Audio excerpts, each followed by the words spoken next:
So, for those of you who don't know, I'm Gloria Kondrup, and I'm the Executive Director of the Hoffmitz Milken Center for Typography. And this is part of our Summer Salon series that we have, and we invite the most incredible designers to talk. I will disappear soon, and Sean and Lucille will stay here. After Lucille, you do a presentation, and Sean, you have a conversation. Then we'll do Q&A. I'll be back for that, and I will be looking at the question and answers, or the questions, and if we can get to them, we'll get to them, but that's up to you two. And Sean Adams, of course, is the host, or my co-host, the chair of the undergraduate and graphic design department at ArtCenter College of Design. And Sean, I'm going to let you take it away and introduce our fabulous guest, Lucille. Thank you, Gloria. And Gloria, I need to tell you, you look more gorgeous every time we do one of these. Do you have a makeup team and lighting people going to your house? So thank you everybody for joining us today. I was especially excited when I was able to persuade Lucille to come and speak with us. I've known Lucille, I think we decided what, for 30 years? 30. Yeah, we were both 2 when we met. And look at our hair now. It's We have had many exciting adventures together. We were both talking about a conference we were at in Kentucky, and I believe it was you, me, Stefan Sagmeister, Rick Valiceni. And that was it. And that was, but there were basically 10 attendees and us. So there was almost more speakers than attendees at this thing. But we ended up having a great time just with each other. So we've done many of those things together. Lucille is a remarkable designer. I first became aware of her when I was in school. Lorraine Wild, said you need to see this woman's work. It's pretty incredible. And I was just blown away by the meticulousness of the typography and the concept of transparency and of, the personal voice. It just really changed the way I looked at design overall. And she's just a force to be reckoned with. She was the first president of AIJ outside of New York in its entire 100-year history. She's one of only 6 women presidents in that 100-year history. So I'm incredibly excited to have her. And so I'm going to turn it over to you, Lucille. Okay. Talk about your work and what you do, and then I'll pop back in and we'll have a conversation. Questions. Yeah. Okay, great. Thank you. Thank you for the introduction, Sean, and the invitation to join you. I'm going to just share my screen. Okay, so thank you, everybody. And like you, I am sheltering in place. I am in San Francisco right now. So, and I arrived here in March 16, which is actually coincidental to the shelter-in-place ruling by London Mayor Breed, which took into effect on March 17. So I was only supposed to be here for a week for my regular spring break, but we still are here 3 months later, and with no set date of return. So we're trying to see when is it safe to go back to New York. So as with all of you, we have been experiencing this pandemic. So new words and phrases have entered our vocabulary: social distancing, quarantine, lockdown, shelter in place. And our contact with the outside world has been limited to the size of the screen, as I am with you now. But additionally, the events of the last 2 weeks, in the aftermath of the murder of George Floyd, have shaken all of us and calling into question our attitudes, giving us pause and wanting us to examine our internalized and institutional blind spots. So, but we are bound here together today with a professional calling, I would say. It's a discipline and a profession that you have chosen. And it's the one that continuously evolves and shifts over time. And so you ask yourself, how relevant are you now in this time? And being a designer, being a student of design, and where will it take you? So I just want to begin again by introducing myself here. I am the Henry Wolf Professor of Communication Design at Parsons, where I have been since 2008. And I'm also the Associate Dean in the School of Art, Media, and Technology. So who is Henry Wolf? And some of you, this is just a very brief introduction to who he is. He actually taught at Parsons, he taught at Cooper Union, but he is more than, for a lot of you who know him and his work, he was born in Austria. He was an American graphic designer who was also a photographer and very much a very powerful art director who influenced and energized magazine design during the 50s and the 60s with his bold layouts. You probably would never see designs like this for our magazines of late. And it was a combination of elegant typography, whimsical cover photographs, and he served as art director for all these magazines that you see here, Esquire, Bazaar, and Show. So I have been running on 2 tracks consistently over the last 40 years. I have been an educator as well as a designer. And so what you will see here in the work that I will present is, that sort of duality of my paths. So I thought I'd begin with some autobiography. My name, Lucille Tenazas. What is Tenazas? It's a Spanish word, actually, that means tongs or pincers. And I've always been trying to figure out how can I parlay my name into something. And this is, I'm really proud to say that Tenazas is where the word tenacity comes from, which is about being consistently stubborn and hanging on to things. So these are some renderings of tongs. We're not talking, these are industrial tools and heavy tools. This is just a screenshot of something that I picked up. I was on a jury in Spain 3 years ago, and it was in Spanish, obviously. And when I converted it to translate to Google Translate, it automatically said that I was Lucille Tongs, which I thought was a great kind of extension of what I knew was the transliteration of my name. So looking back, and then again, part of the history, I was trying to see, my husband gave me this genealogy kit, genetic kit that I thought, well, it might be interesting to find out what's my ancestry, what's my analysis. I haven't even shown this to my family. I think some of my family members are watching this, but I was actually surprised that I thought, okay, I have a Spanish name. Where's the Spanish? I'm in the Philippines, so I would at least see Malaysia or something that was in proximity to my country. But surprisingly, I am, the biggest proportion is Vietnamese, 34%. And then 3 strains of Chinese. As you go down that list, Chinese doll, Southern Han Chinese, Northern Han Chinese, Japanese, and then there's Bengali, 0.2%, and then Peruvian at 1.3%. It wasn't even Spanish or Iberian. So looking back on this, when you see how this is Asia, Southeast Asia, with the Philippines there in the lower right-hand corner in the light green, then you look at the breakdown. So you obviously see that all of these mobility, immigration waves of ancient peoples moving around when they were connected by land bridges at this point. So it's kind of interesting that yes, I consider myself Filipino. Then I've lived in the United States now for over 40 years. But then if you go back on your ancestry, this is the kind of interesting mix, I say, of what I am made of. So here's the Philippines, which, this is not really meant to be a geography lesson. It's very impressionistic.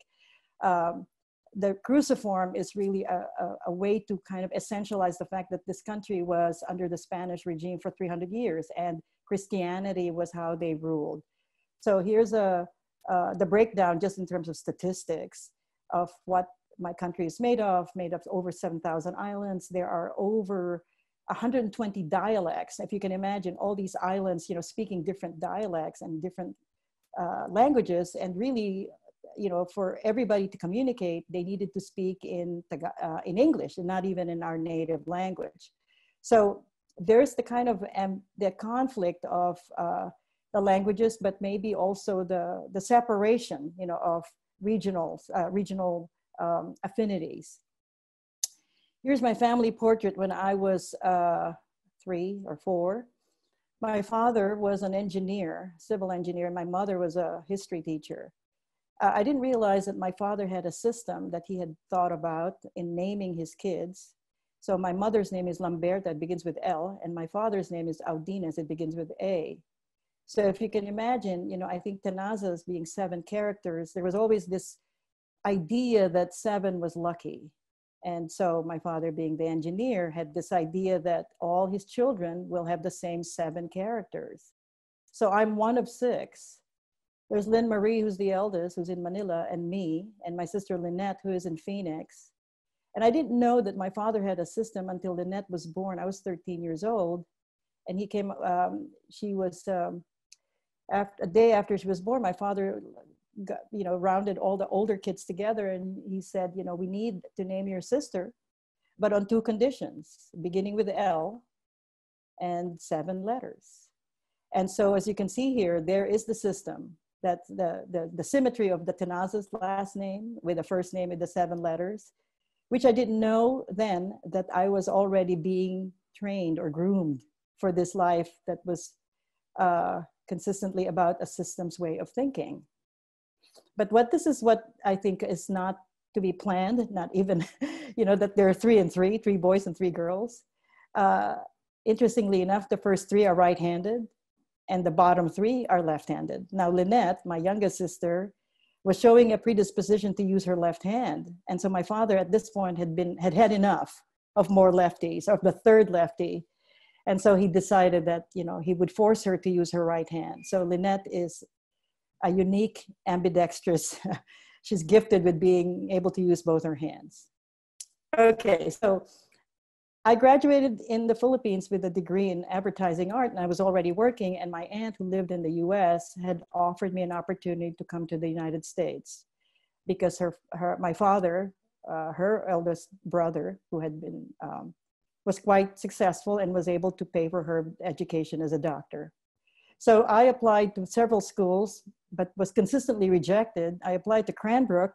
Kathy knows this because I sent, at the time, you could send your picture in an application form, which I think now is illegal.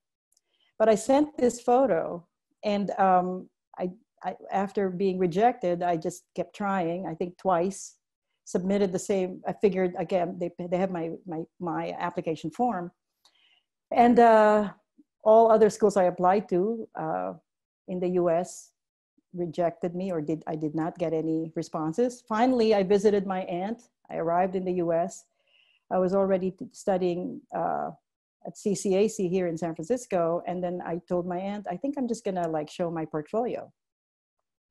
So Kathy saw my portfolio from CCAC and then accepted me on the spot. And so many years later, I asked her, I said, do you remember that picture I sent? And she said, yeah. So can I have it since it's no longer, you know, I'm here, you don't need it anymore. So she gave me, I think the admissions person gave me the picture back. And I laugh about it now because when I showed it to Kathy McCoy, she said, you know, Lucille, let me just tell you, when I saw that picture, I just thought, this woman cannot be serious. You know, that she probably is like just having a good time. You know, I mean, look at me in my kind of jaunty outfit, etc. And of course, I proved her wrong. But the reason I applied at CCAC was because with my misunderstanding of American geography, just like Manila here, there's a map of the Philippines on the left. The picture, the image in the middle is really the metropolitan Manila area, which in my country, all major cities are kind of connected. And so I thought America was like that. I thought San Francisco, Chicago, Washington, Los Angeles, New York, they were all together. And maybe I should have, you know, just thought about this, but it was just one of these things that if you're not in it, in that context, you think that the world is a different place. So I told my aunt, I said, I'll just visit you over the weekends. I'll take a Greyhound bus. And she started laughing and she said, are you kidding? You know, that's like from San Francisco to Michigan, that's like 3 days of driving. And so that she of course, like, you know, chastised me for my ignorance about the geography. But at the end, I just thought that actually, that kind of maybe naivete, you know, at that point was what helped me, you know, sort of like try a different city and not be in a place where I had necessarily family. So these were just some of the things that I just like highlights of my life. You know, my father wanted me to be one thing. I did not become that. I finally entered the job market, but I was fired after after 6 months from my first job. I went to New York and I tried pounding the streets with my portfolio and didn't get a job offer after 65 interviews. They thought my work was too experimental, and so they could not see me working for them. And then I had just graduated from Cranbrook at that time, and they said, oh, you know, why did you have to go back to school? Was it really necessary? What did it teach you, etc.?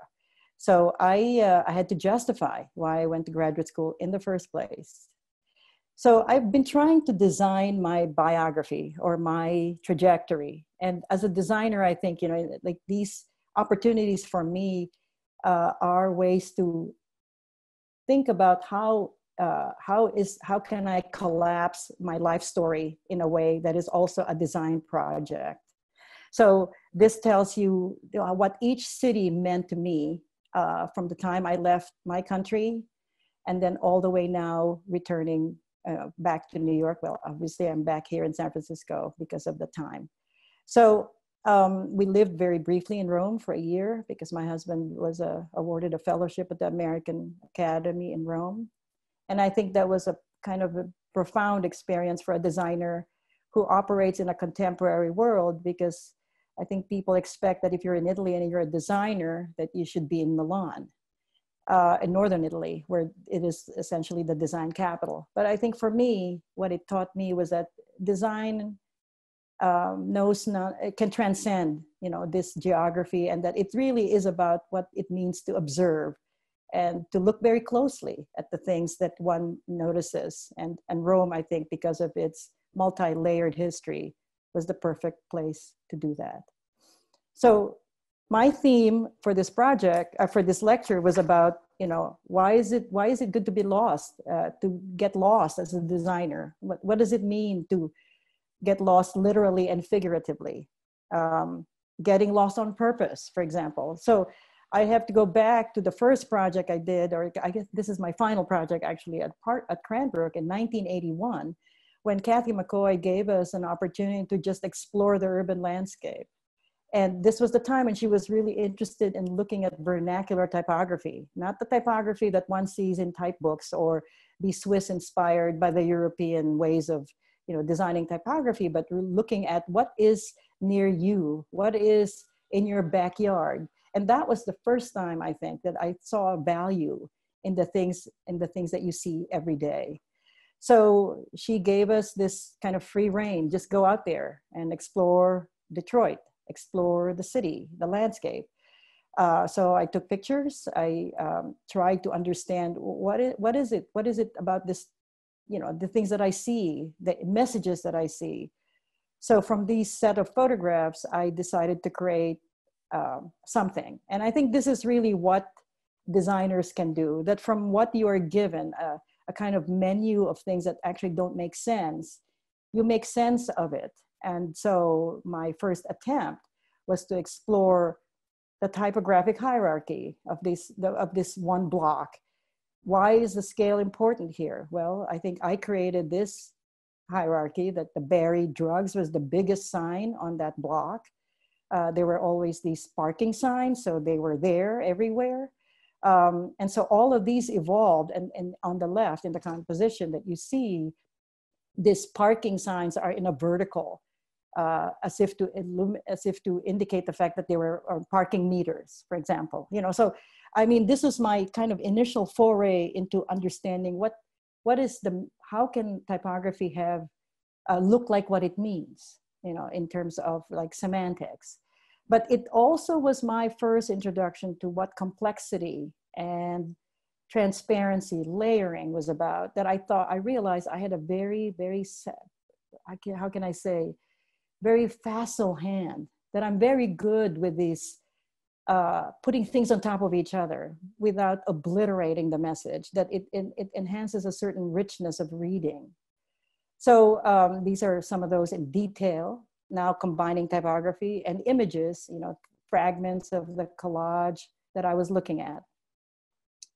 So I want to now take a break and show you some of my student work. You know, I was in CCAC in San Francisco for 20 years, and that was were very important in my development as an educator.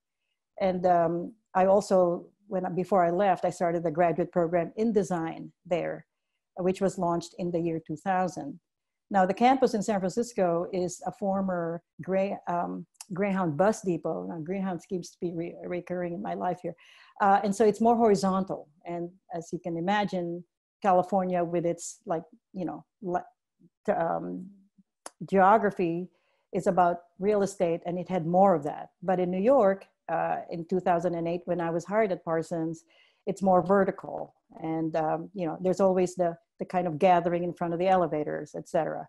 So comparing those two, I realized I have some consistent kind of ideas about what does it mean to teach future designers like you all.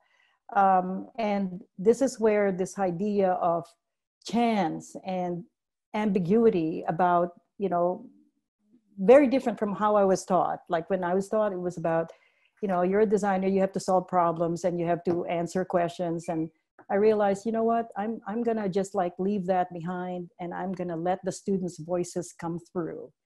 That the idea of who you are, as what Sean said, the personal voice is important, because you are in a field where you will be listening to other people.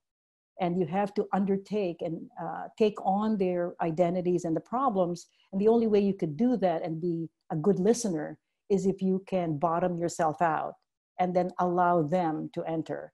And then at some point, those two voices can commingle. So this is what I have started to keep doing. It's about this idea of purposefully getting lost. So using Union Square, and some of you know where this is on 14th Street, this is just a block away from Parsons.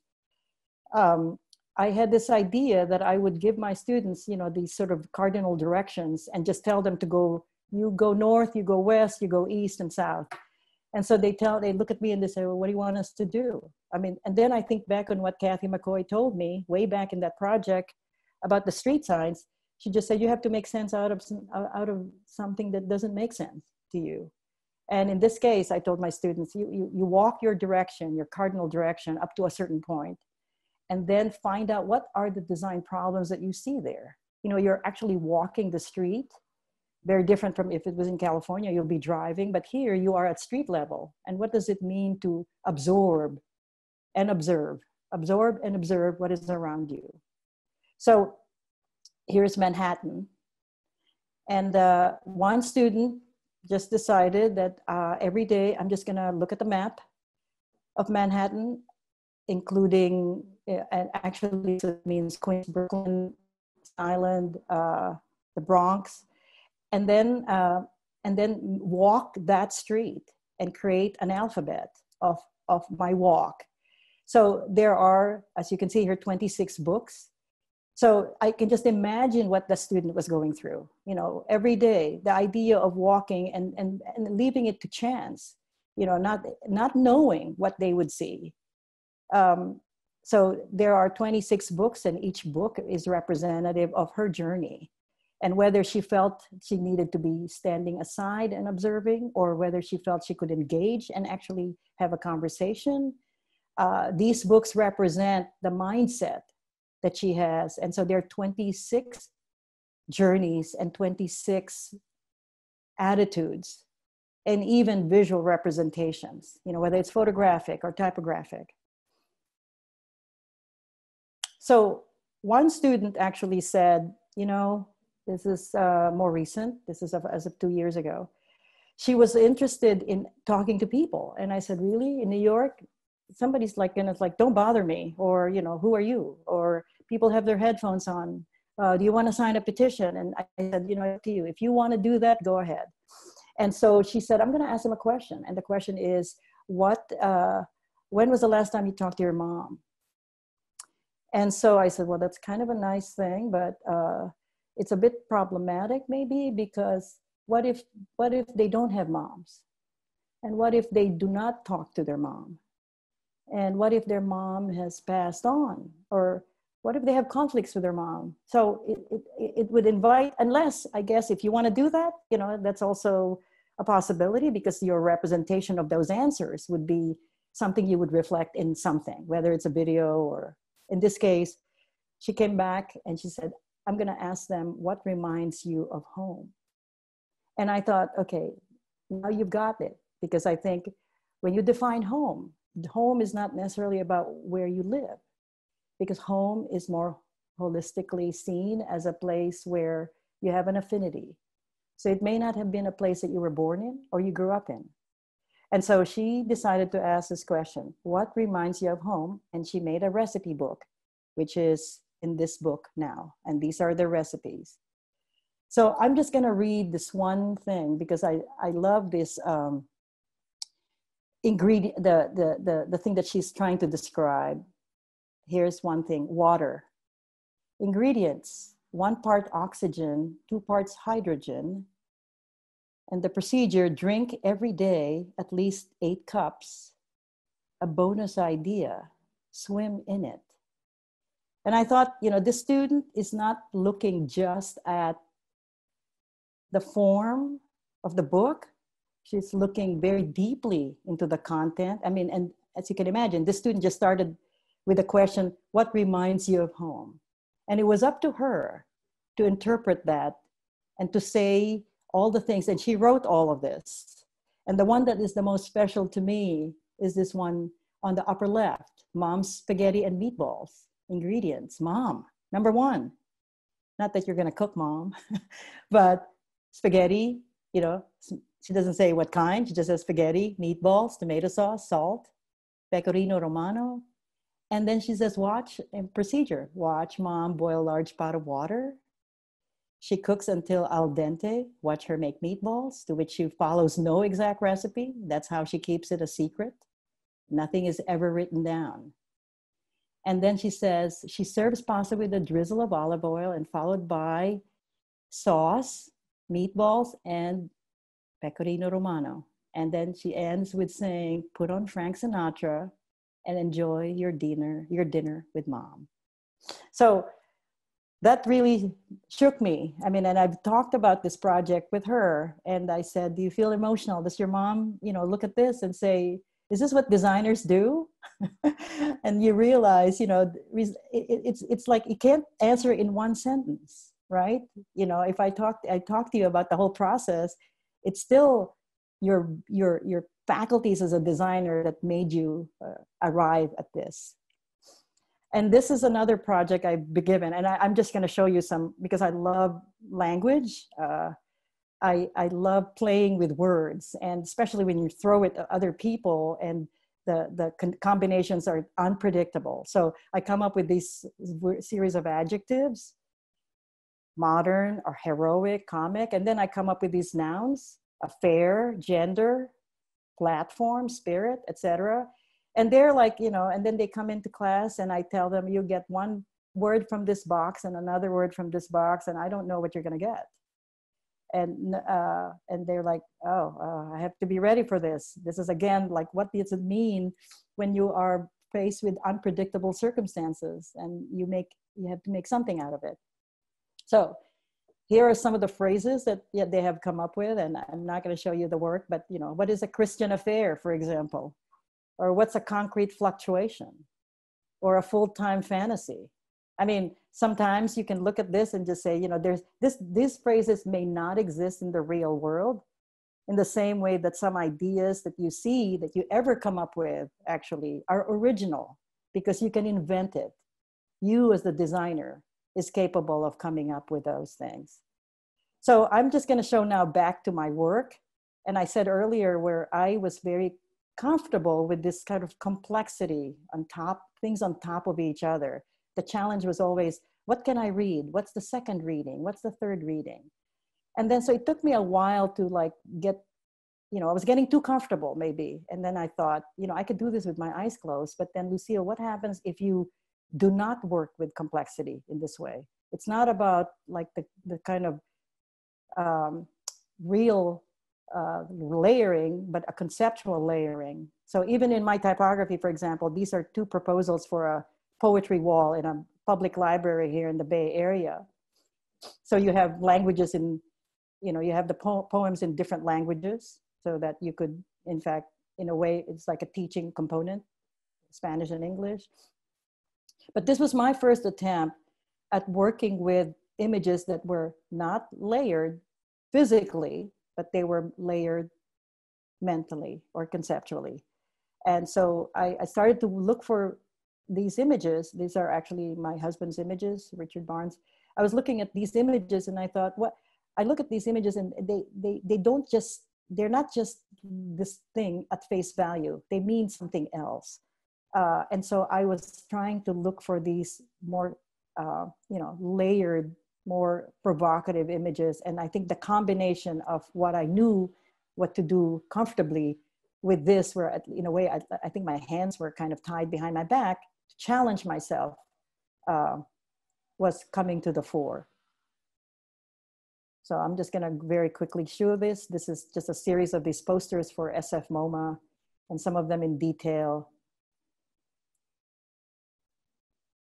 The challenge for me every time I look at this was, how do I represent the ethos of 5 or 6 architects in one image without privileging any one? And so it was, in this case, for example, it was in fact an existing building or a house. But my challenge was always about, how do I make the image generic so that it was not like this sort of a quintessential image associated with this one architect, but in fact, it's an image that is a shared value to these architects. So I will now show some of these projects. This is actually a poster I did for Parsons, where it was the School of Architecture, Lighting, Interior Design, and Product Design. The challenge here, I think, was for me to show the work of faculty and students so that there was this sort of hybrid image, which I created. And then in the end, I realized that to get an outline of this and not reveal everything, and I think this is part of my evolution as a designer, to not give everything away, to hold off, excuse me, on some things, that let your audience put the pieces together and imagine they are as intelligent as you are.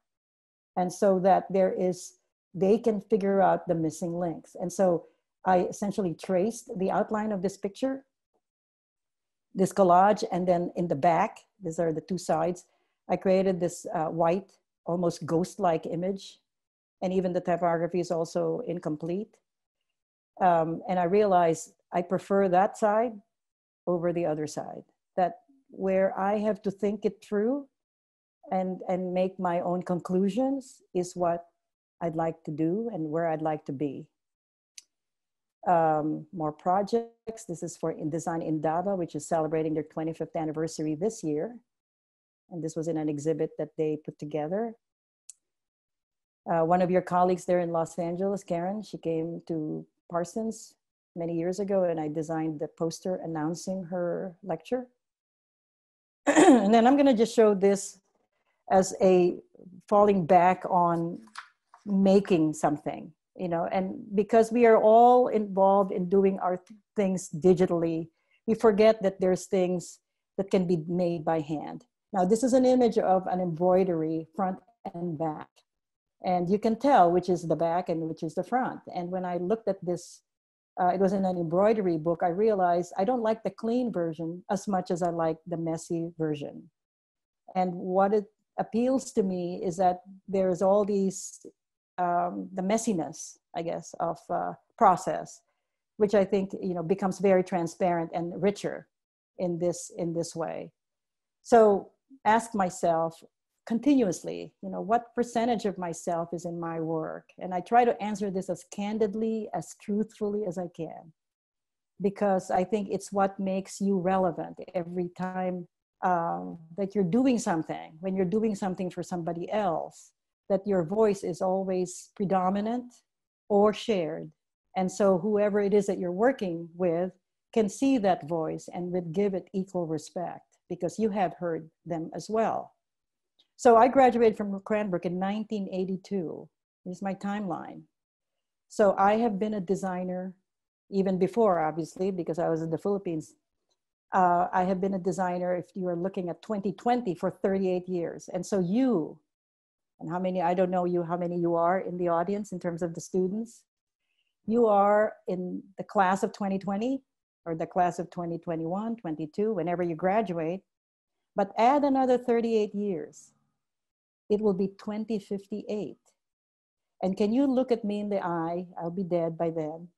But can you tell me, Lucille, I'm still a designer? Because you were a designer, 38 years hence. Because this thing that we have in our hands, this phone, it will no longer be around. This laptop will probably no longer be around, because obviously when I was a student, we didn't have all those things. We had to do something. You had to adapt and still call yourself a designer with the tools that you're going to have. So how are you going to stay relevant and have longevity 38 years later, right? It's important to be consistent about how you adapt. In this time that we have right now, when you think of yourself, is my work still relevant? What am I going to be doing when I graduate and there's no work out there? Who will accept me as a designer? But you will, because a life in design is sustainable. You have the capacity to adapt yourself. And so it will never go out of style. And I hate to use that word. So here's the final image. This is the artist Leo Bolin.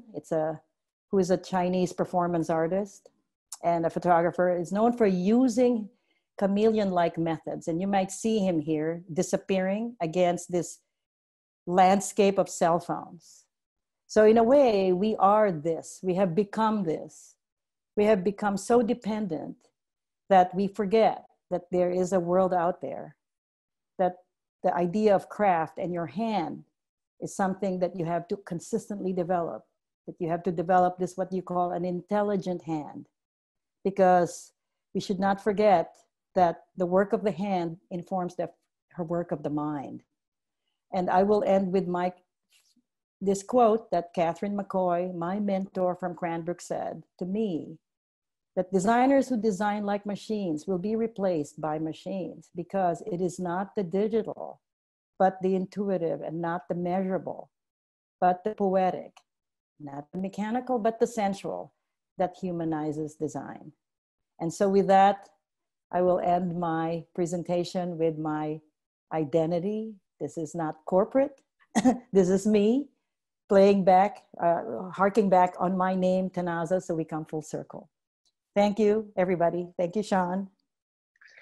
Lucille, that was so amazing, as always, completely inspiring. I mean, thank you. I mean, I've stolen so many pieces of your work, not just in my own work, but physically in my flat files. It's always incredible. I mean, one of the things that I'm interested in, so you bring up the idea of relevance and longevity. So when you graduated in 1982, what did you think your life as a designer was going to be like compared to what it was? How I showed you that series. I think all I could rely on was that I knew I had a talent. I always thought that I had a good eye and a good hand. And I thought, where is that going to take me? Some parents would probably look at their children who are inclined to go into a design school or an art school and say, you're not going to make money out of that. So you have to do this, or you become this, or you have to have an appendage to your name, like a doctor or an attorney or an engineer. But that was what guided me all along, that even if I just felt, I wasn't thinking, will I make money? But will I be happy? Because I figured if I will find my way doing what I love doing. And because being optimistic about your talent is contagious, that people will get drawn to you. They'll say, I want to be around this person. What can I do to help you? And those 65 interviews that I went to in New York, I tracked those, right? I realized, what did I gain from these 65? I was rejected, or not, maybe that's not the right word. I did not get offered a job, but I knew more people in New York who could potentially offer me a job. So I became friends with them, and so they would never forget me, that they would at some point say, Oh, I remember that student from Cranbrook who had that weird portfolio. Let's give her a call, you know. So I don't make these long range plans. I look at my career, my career now over 40 years, and I think, where did that take me? It was really every time I just did the best thing that I could.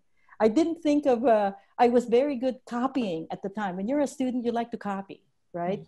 You like to look at the library, and I was a very good synthesizer. I realized I could look at the Bauhaus design, I could look at the De Stijl, and then I could look at typography from Basel, from Switzerland, and I think somehow can recreate it in my own way. That was my talent and my skill, but then it wasn't original. And so I just told myself, yeah, you know what, you're too comfortable, you know, get rid of that. I think that's really interesting. A question from one of our attendees is, and I think you're answering it, is how do you stay in touch or revitalize your creativity? And I think that's something when you have such an extensive career and an extensive change of technology, you know, there must be other things you do that you find feed your creativity that might not necessarily be so obvious to people. I don't know. Yeah, I mean, I used to look at design books. I don't look at them anymore because I think that it's like, you know, it's been done. So where can you look for inspiration? And I think, you know, even those projects that my students were doing, or what Kathy gave us, to look at what inspires you in things that you actually take for granted. You know, that because you're a designer, you have different sets of eyes. And that's what I think everybody needs to be aware of. Like I can look at this bottle and I can see something different from somebody who just sees this as a utilitarian object. So I think, where is inspiration coming from? It comes from the things that you least expect. It comes from my conversations with people who are not like me. It comes from, and I don't normally, like, you know, in certain situations, even on planes, I don't like to talk to people next to me. But it's like you catch a moment of connection, and I find that there is, how can I say, this is a friend of mine who said, luck favors the prepared mind, right? What does that mean? You know, why, when people say, you're so lucky, you got this job, you met so-and-so, you were able to get this project done. And I said, you know, maybe your brain just has to be ready. You just have to kind of be open-minded and not close your mind to possibilities. So I look at anything visual, films, you know, I read, even if I just look out the window and, you know, it's a source of something, because I know my set of eyes is different and I trust it. So maybe that's what it is. Another question, do you find yourself, and I think this is a question I think as all instructors, Sean will attest to this, and anyone who's an instructor, you are an incredible role model for, I think, students today. The chances that you took, who you represent, representing your culture, representing yourself as an individual. Do you have that mindset when you are in the classroom, how important you are as a role model? You know, when I started out teaching, I felt like I had the voice of authority. And I think it's just typical. When you're a young educator, you think you know a lot of things and that you are teaching those who do not know much, or you are there because they are looking up to you. And then I started getting students who were older than me, or they were like older students, returning students, right? They were in their late 20s and 30s. And then I thought, you know, they have life experiences that are really unique and I can learn from them. I just happen to be in front of the room. I mean, I just happen to have, you know, to be the teacher. But I think that if you look at yourself as this perennial student, that there is so much to learn from everything else. I mean, you are, how can I say, design will, the teacher and student are interchangeable, if you get what I'm saying.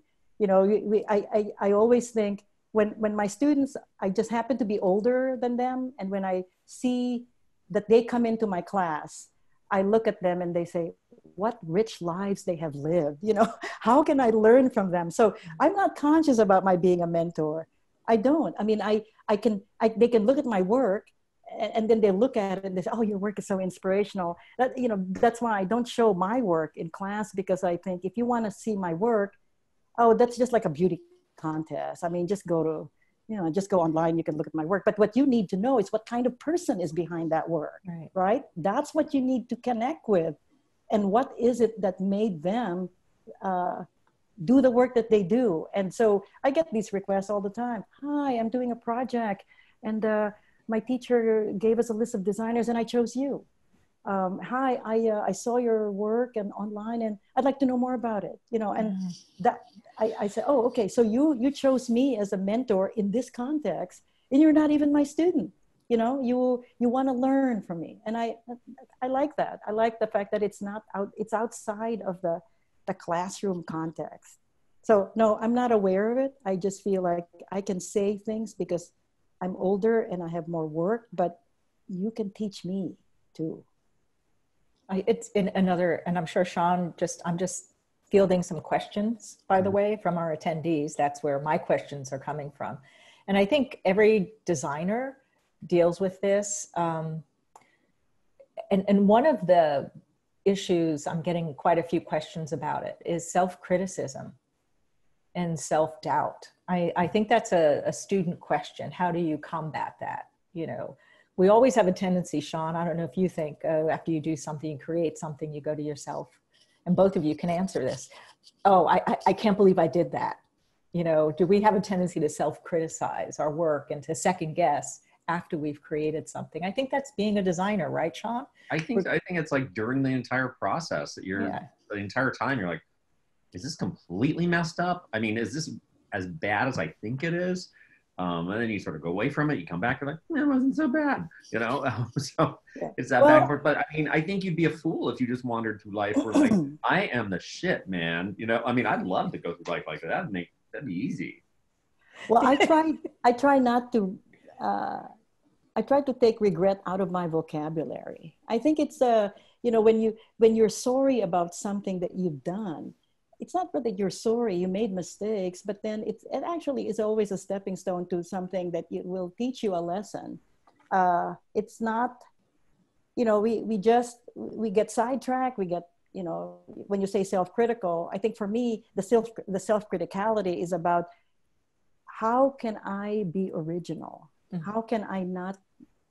How can I make my work reflective of where I am now? So I'm not looking back on the work I did 30 years ago and you're saying, Lucille, you're so retro. You know, you may not see it, you know, like other people will look at the work and they say, this is so cool. But of course I know it's 30 years old, you know, or 30 years ago, I did something like that. But then of course, is it repeating itself? That's my self-criticality. It's like, I think there was a situation when, Sean, you invited me to give a talk at the Pacific Design Center in 90. I was pregnant with my youngest son. So this was 96. And that day I gave a lecture in Los Angeles, but the following day I gave a lecture in San Diego. And I remember thinking to myself when I was driving, Lucille, just show the same. Nobody's gonna know that, you know, it's a different audience anyway. And it's just a day apart. And then, but, you know, so I saw my slides from the LA talk, and then I thought, you know what? I can't repeat myself because then I'll be bored. Nobody will know, you know, people in LA and in San Diego are not going to know, did she show the same thing in Los Angeles? You know, they're not going to know, but I would know. I'm the one that would know. Then I'll be bored. So I just like shifted slide around and then came up with another narrative, another story. And then I was excited because that's the way. And I think that's more than anything, you know, Gloria, your question, when I think back on what made me this kind of person who would say, you know, who was always trying to question the things that they've done and how was it an extension of how I am now? So I think back on, let me see, just thinking why, you know, it's about my going back to graduate school. The school was actually, and I think there are some people in the audience who are graduate students, right? People ask me, you you go back to school and, you have a career already. Why pay another $60,000 to go back to school for 2 years? Which is what I did too, right? Right? Give up the studio, go to graduate school. What is graduate school? You have a career already, but maybe it's in another field. But really what going back to school taught me was this like lesson I will never get rid of, that it is all that there's a continual evolution, a continual process, that it never ends. It never ends. And that there's a finite kind of process. And you could say, okay, I'm going to close the book on that. But then you keep moving. And that's what graduate school taught me, that process of being in my studio, sitting there, has been an invaluable lesson for what my life or an ongoing, evolving, creative life can be. So it's still happening. One of the things I was thinking about is like, sometimes when I've shown your work to students, and the thing they talk about is, how does she do that with the transparency? How is this so possible? And I've always sort of felt like, knowing you personally, the idea of transparency is so much part of your personality that you are willing to allow yourself into your own work. In fact, I don't know if you would not be able to. And you're willing to show the process, and you're willing to sort of expose those things that as some designers would say, well, you shouldn't be in your work. You should only be in service of the client. And I mean, Riki asked that question of like, how can a young designer begin to find their own voice, their own personal voice? This is I've gotten a lot of questions in the Q&A about this, Sean. Yeah. Where do you find your voice? Do you find it in the process? Do you find it in the outcome? Do you maintain your voice with clients? I mean, I think the concern right now about especially young designers, or even those designers in graduate school, is you've been able to maintain such a strong voice for so long. I think because if you don't compartmentalize it, don't use the corporate voice with the with the personal voice. I think that there are people who, for example, people who say, during the week, I'm just like in this dead end job, and I can't really have an opportunity to express myself. So I only do like on the weekends, right? I only do my personal projects where I have fun on the weekends. And I say, don't affect that attitude, because then your life is kind of cut up in these compartments. And if you start living your life that way, then you will have that separation, and it is frustrating. But if your work is actually, in a way, this continuous track that is much more malleable and more porous, I mean, some of the things I may have a corporate client, okay? I have, and my life here in California, in San Francisco, one of my clients was the San Francisco International Airport, right? So you enter a room of these bureaucrats, mostly men, and they're charged with running an airport. So I come in and I'm thinking, I have like a series of questions I want to ask, but then I realize I'm just going to throw these questions out the window, because as soon as you enter the room, you realize the dynamic is different now, Lucille. You now have to go by the seat of your pants and then listen to the room, listen to what that is. And the process that when I start to talk to them about how I work and how I think, intelligent people understand that. Intelligent people will look at how another intelligent person thinks and just say, I think like that too, but I'm like, I run the airport. And so as soon as you see this kind of affinity for what thinking is about, regardless of what it is, you get to a level of humanity that people will, at a certain point, they look at my work and they say, you know what, your portfolio, that got you into the door. That was the beauty thing, the beauty contest thing. Okay, take your portfolio out now. I just want to talk to you now. Mm-hmm. Because now you're another person I have to talk to. Are you listening to me? Can you listen to me? And as soon as that happens, you realize, you set the foundation for a very respectful, mutually respectful relationship that respects what the other person does. So that voice is allowed, you know, without you even knowing it, without them even knowing it. I mean, I would meet with a client and they'd say, I like talking to you and I like to see your work. You know, I don't want to meet in my office. Can I go to your office? I just want to see what you surround yourself with. Now, when somebody asks you that, what does it mean? You know, we're not, you know, not like short of having lunch with them, right? But I'm very careful. I used to like take every job I could because, you know, you need the money. You need the money too as young designers, but you just need to know when to bail, right? You need to know at what point is this now debilitating.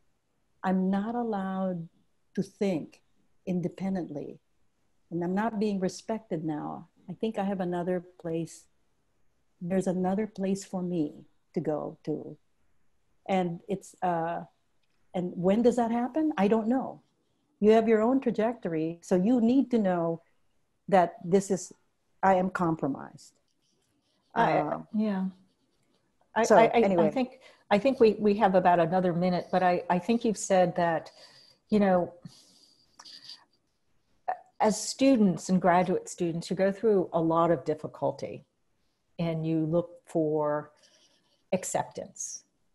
And sometimes you have to realize you're not going to have acceptance. I think it's part of your work, of you maybe, and isn't that part of being just in life in general? Not everyone's going to accept your work. Not everyone's going to, you know, love what you do all the time. And I think, as Winston Churchill said, the sign of success is being able to overcome every single failure and to move on. And I think that's the best thing that you can say to your students is a certain amount of resiliency that you've had, Lucille, and also a certain amount of confidence in what you're doing as a designer and knowing it might not work out this time, but it'll work out another time.